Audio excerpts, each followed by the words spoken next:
Kwa majina naitwa Consolata. Namshukuru Mungu kwa maana ameweza kunifikisha wakati na masaa mengine kama haya. Leo ningependa kuja kuwafundisha tena jinsi ya kuomba na ni kwa nini watu wanafunga na hawapokei, kwa nini watu wanaomba na hawapati na Mungu hawajibu maombi yao, na kwa nini watu wanatoa fungu la 10 lakini hawapati. Mungu alinionyesha kwamba kwa maana Mungu ndiye amenifundisha mafundisho kama haya.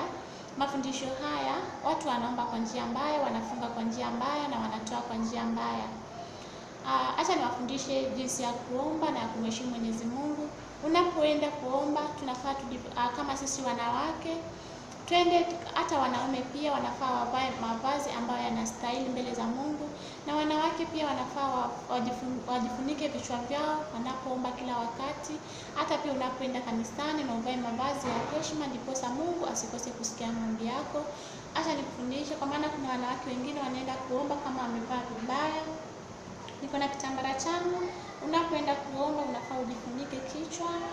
Kama kuna nguo umevaa ndani ambayo imekatika mikono, hiki kitambara kama hiki kinaweza kuzuia.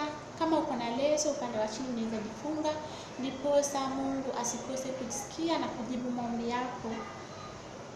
Kitu ya pili, kama tunapoomba, mimi wanafundisha kila mtu, huwa sifundishi Wakristo peke yake, kwa maana hizi ni nyakati za mwisho na tunafaa tujiweke tayari kila wakati na kuacha dhambi na kushika amri za Mungu na kumpenda Mwenyezi Mungu.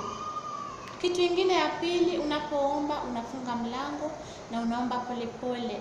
Tusome katika kitabu cha Matthew chapter 6 verse 5 mpaka 6. Matthew chapter 6 verse 5 inasema, Yesu alifundisha kuhusu kuomba. Hata nisome na Biblia ya Kizungu. When you pray, don't be like the hypocrites. They love to stand in the synagogues and on the street corners and pray loudly. They want people to see them. The truth is, that's all the reward they will get. But when you pray, you should go into your room and close the door. Then pray to your Father. He is there in the private place. He can see what is done in private and he will reward you. So unapoomba unafunga mlango, unaomba polepole. Baba yako wa mbinguni ataona kinachotendeka kwa siri na atakuzawadia kwa siri. So kuna watu pia katika makanisa, kwa maana vile nilivyo mimi wanatembelea makanisa na naamini ya kwamba katika video zangu nilitoa mfano kwa nini huwa natembelea makanisa.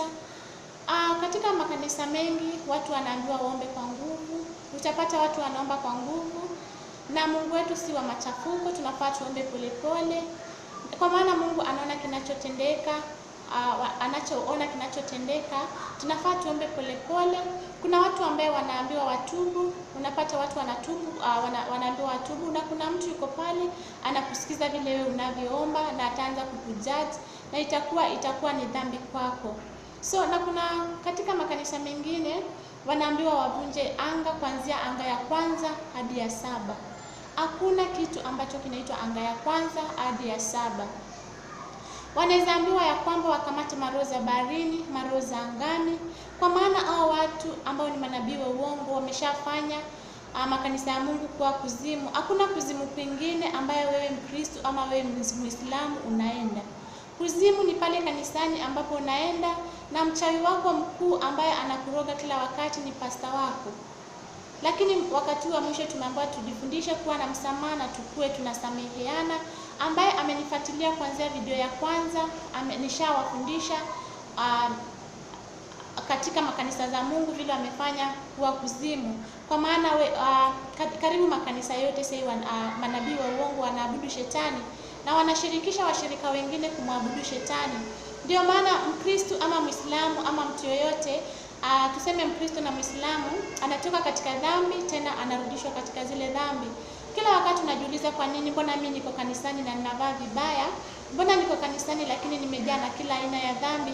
Kwa maana yule pasta wako ndio anakurudisha katika dhambi. Anajua ya kwamba alichaguliwa kwa njia nzuri na akaiacha ile njia ya haki na akaenda katika njia ya tamaa zake mwenyewe. So ni wakati wako wa kuomba, na vile nilivyowafundisha, shetani atakapojua unajua siri zake, kwa maana mimi kutoa zile siri za manabii wa uongo, atafanya njia yoyote ili akuangamize. So ni wakati wako wa kuomba. Kristo akifundisha alisema ya kwamba kesheni mkiomba, ndiposa msije mkaingia majaribuni. Watu fikiria ya kwamba kukesha ni kule kwa kwenda kesha peke yake. Kukesha ni kuomba kila wakati, ndiposa usiweze kuingia majaribuni. Tuombe kama Danieli. Danieli alikuwa akiomba asubuhi, mchana na jioni. Na pia sisi kama Wakristo na Waislamu pia tunafaa tuombe hata usiku wa manane, kwa maana kuzimu awalali. Ndio maana utapata kuna mwadhini wa saa 2, mwadhini wa saa 3, mwadhini sijui wa saa 11. Kanisani utapata kuna youth service. Kwanza kuna kuaga na morning glory ambayo ni ya 5, kuna youth service, kuna service ya saa 3, kuna service ya saa 5 na kuna service ya jioni saa 11. Watu kama haya wanajua ya kwamba ni amri ya ngapi ya Mungu? Kuna amri ya Mungu inasema shika utakatifu siku ya Mungu, ambayo I think ni amri ya 3. Amri ya 3 inasema shika utakatifu siku ya Mungu. Siku ya Mungu haufai kufanya kazi yoyote ile.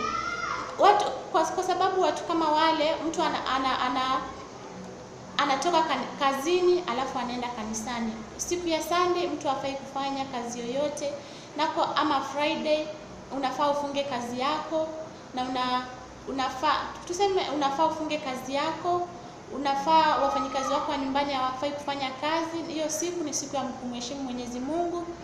Na wamefanya watu wanatoka kanisani wanaenda kufanya kazi zao, ambapo wanafaa wafundishe watu. Hiyo siku ni siku takatifu na ni siku ya kumheshimu Mwenyezi Mungu. So utapata watu wanapotoshwa kwa maana hawajui neno la Mungu. So kanisani watu wanaambiwa wakamate anga ya kwanza, wavunje anga ya kwanza mpaka ya 7, wakamate maroho za baharini. Hakuna kitu kama hicho. Kitu chenye kinaweza kuzuia Mungu akose kusikia maombi yako ni dhambi zako peke yake. So hiyo ni mambo ambayo yanatoka kwa watu ambao wanadanganya wengine na kupotosha wengine, ambao ni manabii wa uongo. So ni wakati wa kuomba kila wakati, ndiposa wakijua unajua siri zao wasije wakakuangamiza, na wasije wakapata mwenzao wa kwenda jehanamu. Maombi yangu si wao waende jehanamu, na waita pia wakapate kutubu na kumrudia Mwenyezi Mungu. Mungu ametupatia muda mwingi ambao ni miaka 3.5 vile wanafundishana imebaki. Pia wao wamepewa muda mwingi wa kutubu na kumrudia Mwenyezi Mungu. Sio yeyote ambaye atakayenisikia siku ya leo anafaa aende kwa Mungu akapate kuomba msamaha kwa Mwenyezi Mungu na akapate kuwa na uvumilivu, kwa maana lazima shetani akujaribu. Na hata niwafundisha kwamba utakapojaribiwa usiseme ya kwamba ni Mungu ambaye anakujaribu. Shetani ndiye atakuwa anakujaribu, kwa maana hakuna siku shetani amemjaribu Mwenyezi Mungu. Unajaribiwa na shetani kwa tamaa zako wewe mwenyewe. Na utakaporudia zile tamaa zako, utakapotakasika, itakuwa umeenda kinyume na Mwenyezi Mungu, kwa maana mshahara wa dhambi ni mauti. So utakapojaribiwa, endelea kuwa mwaminifu, ndiposa ukapate kupata taji la milele na milele. So kuna watu huomba kanisani pia wakirusha mikono, wanaambiwa wakamate maroho. Unapata watu wamefanya vituko kanisani, Mungu anisamehe na wahurumie pia. Utapata watu wanafukuza hayo mapepo na wajui kama kuzimu ni pale pale kanisani. So ni wakati wa kuomba na kumshinda shetani, na ndiposa ukishashinda majaribu kwa wakati huu, Mungu akurudishie mali yako yote ambayo iliibiwa na shetani kwa miaka yako yote, na mwisho ukapate kupata taji la uzima wa milele. So kitu kingine unapoomba, kitu ya pili, unafaa utubu. Ukiwezekana orodhesha dhambi zako ambazo umetenda. Anza kuomba kwa dhambi zako, uziorodheshe. Kama umekuwa mzinifu, kama umekuwa mwizi, kama umekuwa unasengenya, kama uko na chuki, kama uko na wivu, ziandike ndiposa usiweze kusahau. Uanze kutubu, uanze kutubu kwanza, na unapoendelea kutubu, omba kila aina ya maombi, ndiposa ukapate kunyakua wale wengine ambao wamekamatwa kuzimu. Mimi nilikuwa nafikiria pia kuzimu kitambo, ni baharini peke yake. Lakini kuzimu kuna wale ambao wamekamatwa kwa pombe, kuna wale ambao wamekamatwa kwa anasa za dunia. Anasa za dunia pia ni pombe. Kuna wale ambao wamekamatwa kwa wizi. So watu kama hao wako kuzimu. Unapoomba kwa sababu ya upendo, kwa maana upendo hupunguza wingi wa dhambi, utapata ukiwaombea, kama ni rafiki yako, kama ni mtu wa ukoo wenu ambaye amekamatwa na shetani, unapomwombea kwa upendo, utapata Mungu amekusamehea dhambi zako zote. Na ukishamaliza majaribu, Mungu atakurejeshea vitu zako zote zilizochukuliwa na yule mwovu shetani. Kuna wale ambao hawajui kuomba kabisa. Kama hujui kuomba kabisa, unaweza omba sala ya Bwana, ambayo sala ya Bwana ni Lord's Prayer. Unaweza omba sala ya Bwana, kama naweza wafundisha kwa wale ambao hawajui, lakini naamini sala ya Bwana watu wengi wanaijua, kwa maana tulikuwa tunafundishwa tukiwa primary. Omba vile Roho atakapo kuongoza. Unaweza omba mara 3 kuendelea vile Roho atakapo kuongoza, alafu utubu. Ukishamaliza kutubu, hivyo kila wakati unapoomba, ambia Mungu akujaze na Roho yake Mtakatifu, ndipo Roho Mtakatifu atakufundisha juu ya jinsi ya kuomba, na utapata kwamba umejua kuomba kabisa. Kitu kingine, unapoomba itisha damu ya Yesu. Damu ya Yesu inatakasa, damu ya Yesu inaleta msamaha wa dhambi kwa wale ambao hawajui kuomba. Kitu kingine, ukiomba unaitisha moto wa Yesu. Moto wa Yesu unachoma kila nguvu zote za shetani. Mimi nilishuhudia moto wa Yesu unachoma kila nguvu zote za shetani. Nilipokuwa ninaombewa, mimi vile niliwaambia nilikuwa nateswa, kwa maana mimi nimepitia mateso mengi, na naamini kuna Wakristo wengi ambao wanapitia mateso ambayo nilipitia. Kuna wakati nilikuwa na upendo huwa ukumbuki mabaya uliyofanyiwa, lakini nataka tu niwafundishe. Kuna wakati nilikuwa naombewa na chunwa, hii masikio na chunwa. Kuna wakati mimi nilikuwa nikisikia nabii fulani ako mahali fulani nakimbia, lakini walikuwa wanajua ya kwamba iko siku nitakuja kuambia watu kweli. Mpaka sasa hivi wanang'ang'ana kuniangamiza, lakini naamini ya kwamba Mungu yuko na Mungu ananitetea. Kristo anaweza, Kristo alifufuka na hakuna siku ataniacha.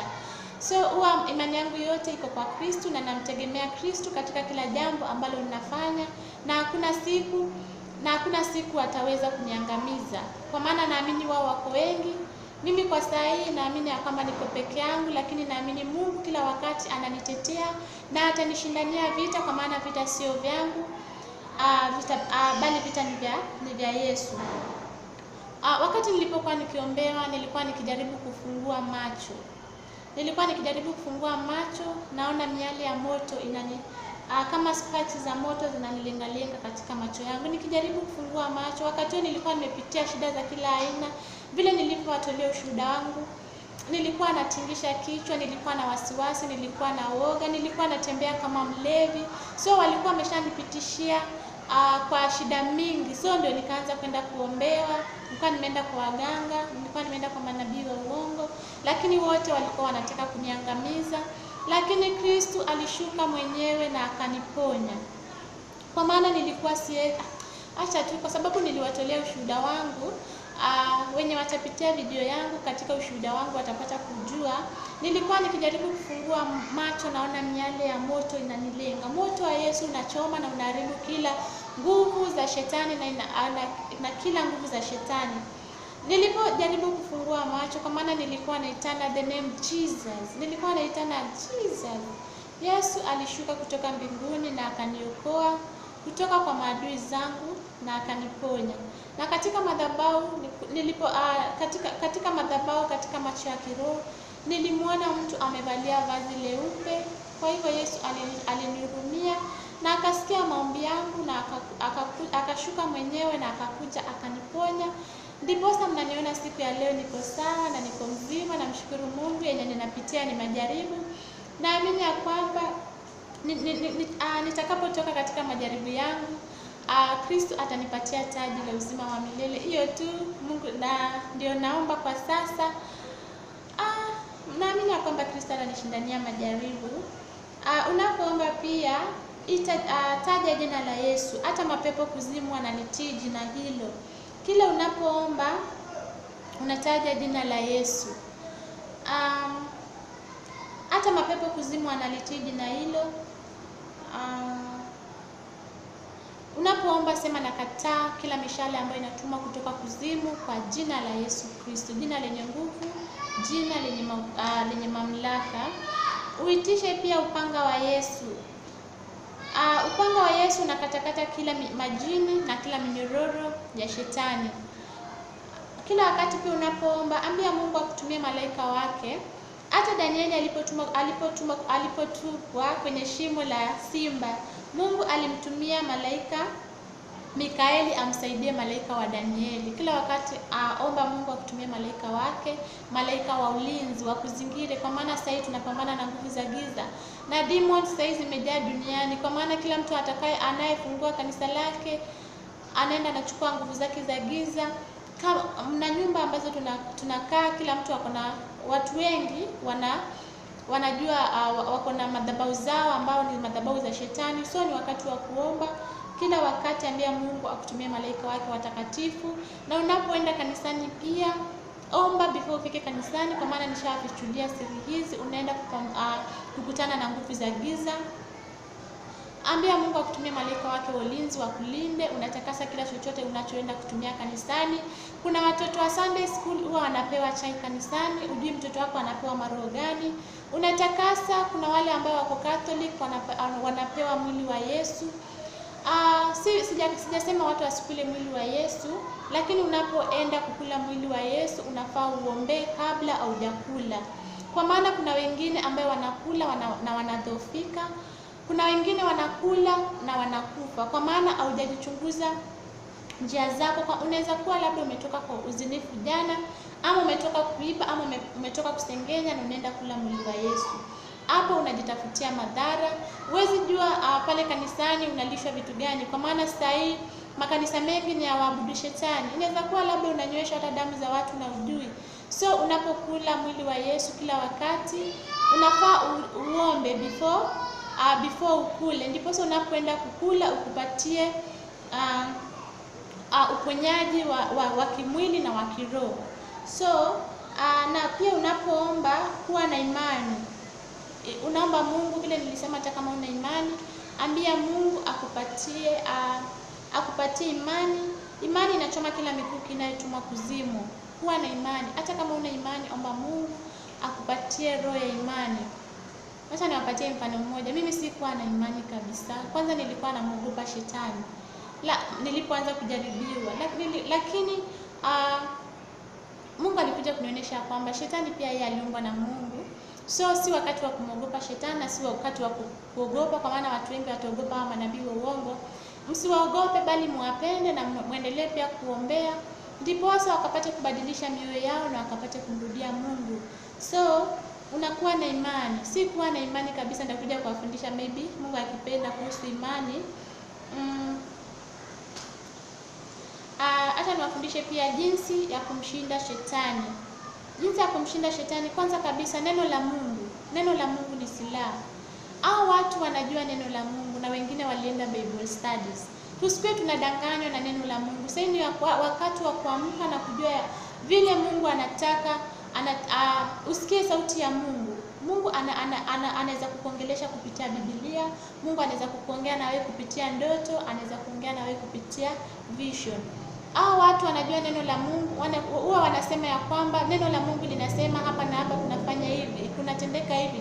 Na kwa maana wewe haujui neno la Mungu, na wewe Mkristo ama Muislamu, labda uko na Biblia yako kila wakati kwa nyumba na kuna siku umeifungua, utapotoshwa.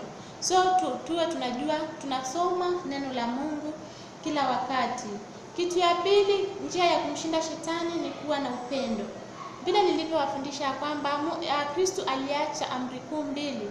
Ya kwanza, penda Bwana Mungu wako kwa roho yako yote, kwa akili zako zote na kwa nguvu zako zote. Mpende Mwenyezi Mungu. Na upendo upunguza wingi wa dhambi. Wakati wa mwisho tunafaa tuwe na upendo kwa maadui zetu. Tusiwachukie, tusiwe tunawarudishia tunapoomba. Ikiwezekana kabisa, wachana na kupigana na maadui zako. Wachia Mungu akupiganie vita, kwa maana Mungu ndio anapigana vita vya haki, wewe utaweza. So wapende maadui zako, penda adui yako, penda jirani yako kama nafsi yako, muombee mema adui yako, usifurahie anapofanikiwa na mabaya. Kuna watu wanafurahia maadui zao wanapotendekewa na mambo mabaya, wanawalaani maadui zao wanapokuwa wanaomba. So unapoomba usipigane na maadui zako, ikiwezekana acha kuomba kuhusu maadui. Wewe kitu ya maana kabisa wasamehe, kwa maana wakati wa mwisho watu watashindwa kusameheana. So ni hata kama una msamaha, endelea kuomba Mungu akupatie roho ya msamaha, na utapata umewasamehea na umewapenda, kwa maana Mungu utakapotakasika atakuonesha maadui zako. Kitu ya tatu ni msamaha. Msamehe adui yako ama mtu yoyote anayekukwaza, ndipo usijifungie baraka zako kutoka kwa Mungu, na Mungu asikose kujibu maombi yako. Kitu kingine ni kufunga. Kufunga ni kwa aina mingi. Unaweza funga kuanzia asubuhi mpaka jioni kwa kutokula na kutokunywa maji. Na Yesu anafundisha kuhusu kufunga. Tukiangalia kitabu cha Matthew chapter 6, Matthew chapter 6 verse 16 mpaka 18. Acha niwasomee. Matthew chapter 6 verse 16 mpaka 18. Jesus teaches about fasting. When you fast, don't make yourself look sad like the hypocrites. They put a look of suffering on their faces so that people will see they are fasting. The truth is, that's all the reward they will get. So when you fast, wash your face and make yourself look nice. Then no one will know you are fasting except your Father who is with you even in private. He can see what is done in private, and he will reward you. He will reward you. So unapofunga, mtu yoyote, Biblia imetufundisha hivyo, kwa maana watu wanajua neno la Mungu na huwa wanalipuuza. Mtu yoyote asijue kama unafunga. Kuna watu wanafunga kanisani kwa njia ya kuteswa. Unaweza ambiwa na pasta wako tufungie kanisa. Unapoangalia kufungia kanisa, ukiangalia kanisa ni building, utapata watu wengine wao wanateseka kwa maana hawajui maana ya kufunga, na wanafunga kwa njia mbaya kwa maana mtu mwingine amemwambia afunge. So unapofunga utapata makanisa mengi watu wanaannouncewa kufunga ambayo haifai. Katika kanisa la Catholic watu wanaannouncewa kufunga, katika Waislamu misikitini wao wanaannouncewa kufunga. Kama wakati tunaenda msimu wa Ramadhani, mtu yoyote ambaye afai kujua kama unafunga except babako wa mbinguni ambaye anaona kinachotendeka kwa siri na atakuzawadia sirini. Utapata watu wanafunga lakini ni kuteseka. Haujui kile unafungia, unafunga tu kwa sababu hao watu kitu ya kwanza huwa wanachukua ufahamu wako. Unajua lakini unafanya vitu tu kama ambayo haujielewi. Lakini vitu hivi naamini ya kwamba wengi wanavijua lakini ni kupuuza. Ndio maana unafunga lakini haupokei. So unapofunga mtu yote asijue kama unafunga. Unaweza funga kuanzia 6 mpaka 6 jioni, ufungie maybe uombe Mungu apunje laana za kwenu, uombe Mungu akusamehe dhambi zako, uombe Mungu labda akupatie kazi kama hauna. Aidha unaweza pokea ukishamaliza kufunga, ama inaweza kuwa unasubiri. Kitu ya kwanza kwa watu wote tukue na subira. Watu wengi hawana subira. So ni wakati hawakuwa na subira, ndiposa Mungu atakujibu kwa wakati wake. Na usikate tamaa. Watu wengi ukata tamaa, wanaomba siku 2 3 wanakata tamaa. Lakini never give up. Endelea kuomba. Endelea Matthew chapter 7 verse 7 to 9 nasema, omba na utapewa, endelea kubisha na mlango utafunguliwa, endelea kutafuta na utapata. Kwa hivyo usikate tamaa, endelea kuomba kila wakati na Mungu atakuja kukupatia unachokiomba kwa wakati wake, kwa maana wakati wa Mungu ndio mzuri. So unaweza funga pia kwa kusaidia maskini. Huko ni pia ni kufunga. Unaweza chukua siku zako kama 3 ama 2 ama vile Roho atakuongoza ufunge. Unaweza funga kwa kusaidia maskini, kwa kutembelea mayatima, kutembelea wajane, kwa maana Mungu upendezwa na na kuabudu kama huo, kutembelea kuabudu kwa aina hiyo, kutembelea mayatima, kutembelea wajane ambao wanahitaji msaada na watu ambao wanahitaji msaada wako. Huko ndio kuabudu kwenye Mungu anapenda, na kuacha tamaa zote za ulimwengu huu. Unaweza, kwa mfano, watu wengi wana viatu kwa nyumba ambazo watumii za watoto wao. Kuna watu ambao wanaweza kuwa na mashiti kama 10, na inaweza kuwa labda kuna mtu ambaye ana moja ya kujifunika, na kuna watu ambao wana nguo nyingi ambazo hata hawatumii. So omba Mungu akupatie roho ya kupeana kwa upendo. Vile nimewafundisha, upendo unapunguza wingi wa dhambi. So upelekea watu kama wale wanatungoje si tuwavishe mayatima, wanatungoje tuwalishe. Kuna watoto ambao wako kwa street, wanatungoja kila wakati tuwapatie msaada, lakini hakuna siku tunawapatia. So unapoomba, kufunga pia unaweza funga kwa kuwasaidia. Unawanunulia chakula maybe, na unapoenda kuwasaidia mtu yoyote asijue kama unasaidiana. Acha niwasomee katika Matthew chapter 1 verse 3, not chapter 1 verse 6. Matthew 6 chapter 1 to 3. Matthew chapter 6 verse chapter 6 verse 1 to 3. Yesu anafundisha kuhusu kupeana. Jesus teaches about giving. Be careful when you do something good. Don't do it in front of others so that they will see you. If you do that, you will have no reward from your Father in heaven. When you give to those who are poor, don't announce that you are giving. Don't be like the hypocrites. When they are in the synagogues and on the streets, they blow trumpets before they give, so that people will see them. They want everyone to praise them. The truth is, that's all the reward they will get. So when you give to the poor, don't let anyone know what you are doing. Your giving should be done in private. Your Father can see what is done in private, and He will reward you. So unapopeana, mtu yoyote asijue kama unapeana. Fanya kwa njia ya siri. Baba yako wa mbinguni ataona kinachotendeka kwa siri na atakuzawadia sirini. Utapata watu siku hizi wanaenda kupeana, wako na mioyo ya kupeana, lakini kwa maana wanajua neno la Mungu na wanalipuuza, ama pengine hawajui neno la Mungu, wanaenda wanapeana kama kwa mayatima au kwa wajane, tena wanarudi wanapiga picha, ndiposa watu wakapate kuwaona, wakapate kuwa praise. Hakuna zawadi yoyote utakayopata kutoka kwa Baba yako wa mbinguni kama utafanya kitu kama hiyo. Ukitembelea maskini ama yatima ama mtu yoyote anayehitaji msaada wako, usipige picha, wacha ufanye kwa njia ya siri. Hata mtu yoyote asijue chochote kinachofanyika. Wacha Baba yako aone kinachofanyika na atakuzawadia sirini.